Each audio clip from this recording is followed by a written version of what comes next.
Well, it's a great privilege to be here today to interview you, Minister. What is the centrepiece of your reform program for the tertiary education system in Australia? Well, if I was to have a crystal ball and polish it, I would say that awareness, the way we look into the brand of an organisation, is very important. Take the rebranding of University of Western Sydney, so that it's now Western Sydney University with a focus on the locale, and that university now gains from being in Western Sydney, which is a whole country unto itself. It's got a population larger than New Zealand, for instance. And if we take that one step further and go out, University of New South Wales or the University of Sydney. Now, the University of Sydney requires you to have the definite article, the. So you're saying that it sounds better because it's the, or No, the University of Sydney? I don't think it sounds better at all. I think it sounds pretentious and pompous. But instead, if it was called Sydney University, even though they spent $10 million like Western Sydney University did. Did they spend $10 million on this rebranding exercise? Yeah, and it was well worth it. It's good value for money. I know myself, the departmental brandings we've had cost a lot more. You know, where sometimes we have Department of Education and Training combined, education and vocational education, education and innovation. Every rebranding costs a lot of money. You've got the website, you've got the livery, the letterhead, the stamps. Well, not the stamps, but the envelopes that the stamps go on. So the Macquarie University will presumably become the Macquarie. Sounds like a hotel. Well, Macquarie University really is named after the train station. Not the bank. No, not the bank. Not the bank. The train station's called Macquarie University, but that's just a way of getting you there. But when you look at, say, the Australian National University in Canberra, that's a very important university. And you know it's important because it's got Australian and National in the title without knowing anything about it. You look around the world, some banks are called the Trust Bank or the National Bank, or even, you know, in Australia we have those kinds so it will be, for instance, in Victoria, it'll be the Monash. The Monash, well, the Monash I think is a golf club. In the Melbourne. The Melbourne.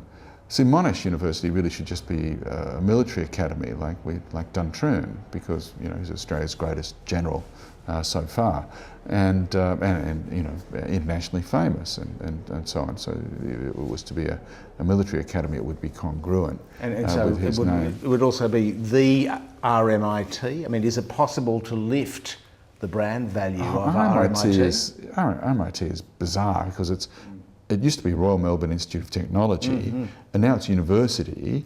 It's called RMIT University. So it's got the IT from Institute of Technology, but also information technology can be as kind of a retrofitted backronym. You could infer if you didn't know the history. You could make also it the Royal RMIT. You know, in an age of republicanism, that sounds a bit bizarre. It does give it a bit of the je ne sais quoi, though, doesn't it? A little bit of the you don't know what. Elan. Yeah, more éclat than Elan, really. And going around, you know, University of Tasmania, wouldn't it be better if it was called Tasmania University? You know, when you think of it, because it's about Tasmania. Every aspect of society is, you know, something to do with, you know, your horticulture, Australia, diabetes, Australia.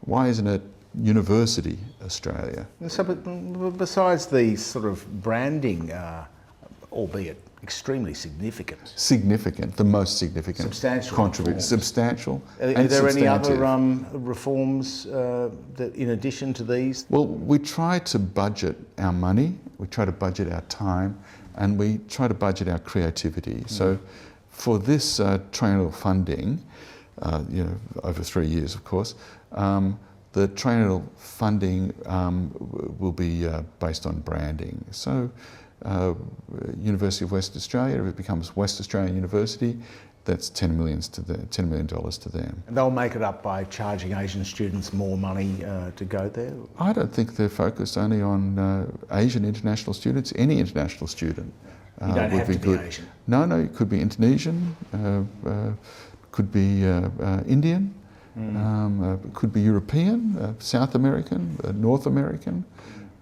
Pacific Islander. The university sector will take money from anyone. From anybody. They're not choosy when it comes They're to... non-denominational. They'll take 50s as well as 100s. Do you think there's any conflict of interest then in this, and a temptation by academics to give students a pass? These students are intelligent, they're educated, they've passed the tests in order to get into the programs, language test plus subject matter expert tests, and they've chosen Australia. And we should reward them for that, reward them with our degrees so that they can go back and be ambassadors for Australian education. And some of them go on to be ambassadors, actually.